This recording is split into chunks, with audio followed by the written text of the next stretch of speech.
Hi, everybody. My name is Mrs. Dunn, and I'm part of the Advanced Science team here at Dayton High School. And I'm bringing to you part 2 of the Advanced Science Policies and Procedures.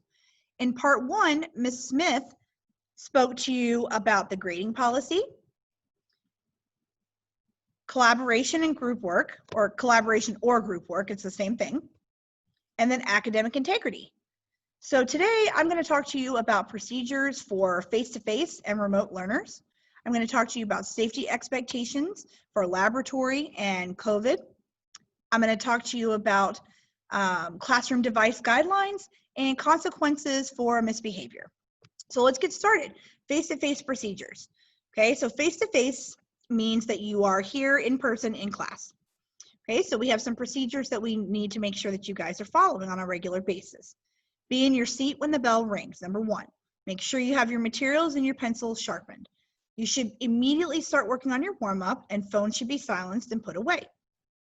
2, you need to remain quietly seated and pay attention when the class is being addressed.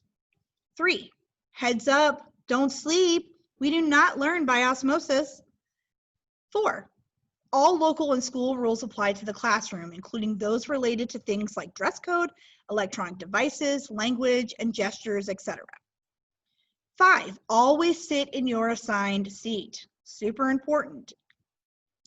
6, remain in your seat with your materials out until the teacher dismisses you, especially if we have lab to clean up.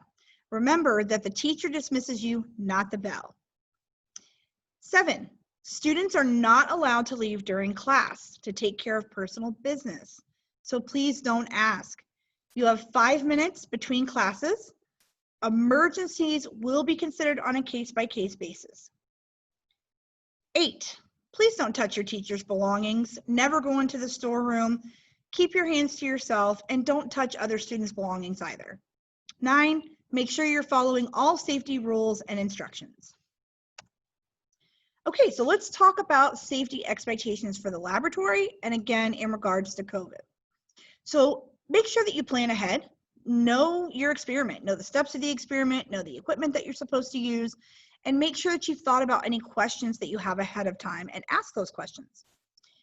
Make sure that you're neat and organized. Keep your area clean. Make sure that your hair is pulled back and you don't have any baggy clothing on. Report any incidents or accidents right away. If you spilt anything, if you broke anything, if anybody got injured. And guys, this is super important. We're responsible for you guys, and our safety, your safety, is our #1 priority. So if anything happens to you while in the classroom or in the lab, you need to let the teacher know. Please do not worry about getting in trouble. Again, your safety is most important. So let us know if anything happens, whether it's something minor like you cut your finger, or major, you cut a toe off, okay? We don't expect that to happen, but you get the idea. Protect your eyes and skin. Wear your goggles. If you get something in your eyes, tell an adult right away. If you get something on your skin, wash it off and tell an adult right away.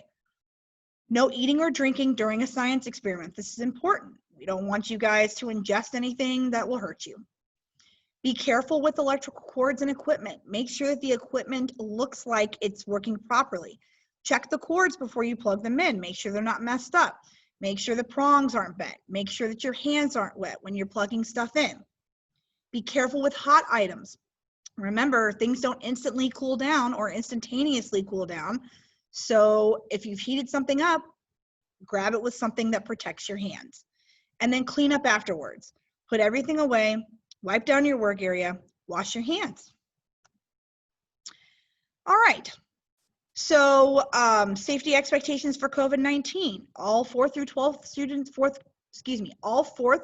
grade students are required to wear a mask at all times unless authorized by a school official. All students must wash their hands when they come into class and before they leave. All students must follow the social distancing guidelines in the classroom and out of the classroom as much as possible. Try your best to stay 6 feet apart. Students cannot share supplies for any reason. And most of our activities are going to begin virtually this year, but when we do have hands-on labs or labs in the classroom, You are expected as students to clean and sanitize all your equipment before and after the lab. And then remember, I've already said this, but all school-wide expectations carry over into the classroom. All right, so you remote learners, the guys that are learning online, guys and gals learning online, here are your expectations. So in Google Classroom, all students are required, those of you learning online, to complete the daily attendance warm-up by 11:50 p.m. each day in order to be counted present for that day. We will take roll using the attendance warm-ups. So if you have not filled that out for that day, and it is already the next day at 12 o'clock or 12:01, then that means that you are counted absent for our class for that day. Very important, please remember that. So we will be posting agendas for you on the Google Classroom. Some of your teachers will do it by week, some of them will do it by day, but the point is that you will be directed to all assignments and materials that you are going to need for each task for each day of the week. Each assignment must be submitted digitally by 11:59 p.m. on the due date, and you must mark it as done in the Google Classroom in order to receive credit for it.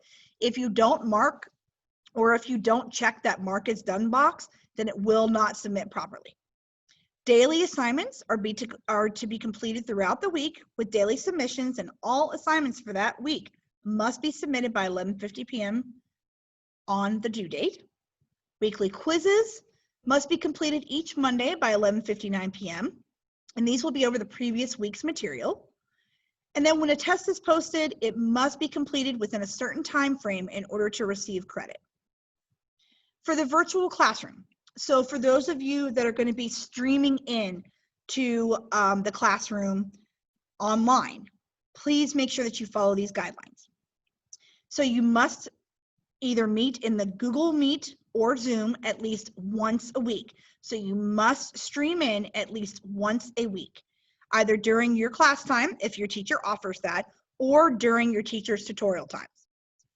If you need assistance throughout the day, please make sure that you are emailing the teacher or you are posting a private comment through Google Classroom. I'm going to say that again, a private comment through Google Classroom. Make sure that it is private. Otherwise, if you don't mark it as private or choose a private comment, the entire class will be able to see it. So make sure that you're posting a private comment. Virtual class participants must have their cameras turned on, of course, if you have a camera. So if you have a camera on your device, please make sure it's turned on so that we can see your lovely faces and get to know you. That also helps us know that you're actually there. And again, if you have a camera, and please keep your microphones muted until your teacher opens it up for discussion. Students will be removed from the virtual meeting for misconduct at the teacher's discretion and will be referred to the appropriate AP or assistant principal for a discipline referral. So guys, I mean, you can be kicked out of the virtual session for dressing inappropriately, for, constantly interjecting or making outbursts, any misbehavior, vulgar language, stuff like that. Okay, so please make sure that you are taking care of that stuff and making sure that that doesn't happen so that you don't get kicked out of the virtual session. Also, keep in mind what's in your background behind you so that something personal doesn't show, or things like that. Okay, classroom device guidelines. All right, so I'm not going to read this, line by line for you. Just basically, you cannot use a device until your teacher says that it's okay, until your teacher instructs you to get out the device to work on something. Also, if we are in fact working on our devices, you need to make sure that you are on the assignment that we are working on and not messing around on other web pages. If we see a device and it is not a designated device time, your device will be confiscated. You will have to go get it from the AP and you will receive a discipline referral. So please make sure that we're not messing around on any electronic devices, watches, phones, tablets, laptops unless you've been instructed by your teacher. Let's see here. When we're done with our digital assignment, electronic assignment, the devices need to be put away. Devices can be charged with the permission of the teacher. You cannot share any devices. We can't share anything this year, guys, okay? Headphones, as you saw in my Meet the Teacher video, those of you that might have watched it, we do require headphones. So please make sure that you have a cheap pair of headphones, but also make sure that you are not pulling those headphones out until your teacher says that it's time for the activity, because headphones are not allowed in school unless it's before school, at lunch, or after school, and then at the teacher's discretion. You must require, or you must get teacher permission in order to record any video, record any audio, or take any photos. And then please make sure that you understand that the teacher, the science department, and Dayton High School are not responsible for charging your devices for any damage to a device or any loss or theft of a device that may occur at any time. And then consequences for misbehavior. So misbehavior is broken up into two categories. It's broken up into minor offenses and major offenses. Minor offenses are going to get you write-ups, okay? The first time, you'll get a warning. The next 3 times after that, we're going to write you up on what's called a tracking form. When we write you up on these tracking forms, some things are going to happen. So the first offense, you're going to get a warning. Your teacher's going to talk to you, okay? The second offense, you're going to get another warning, but you're going to be written up on the tracking form.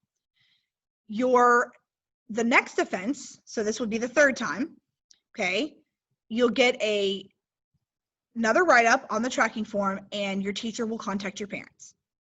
And then the next time this happens, then you will be written up on the tracking form, and we will have a parent conference. And then if this happens again, you're going to go to the AP for a discipline referral. These are for minor offenses like chewing gum, outbursting in class, lack of supplies, you're eating or drinking in class, stuff like that. For major offenses, we're not even going to mess with the tracking form. You're going to go immediately to the assistant principal.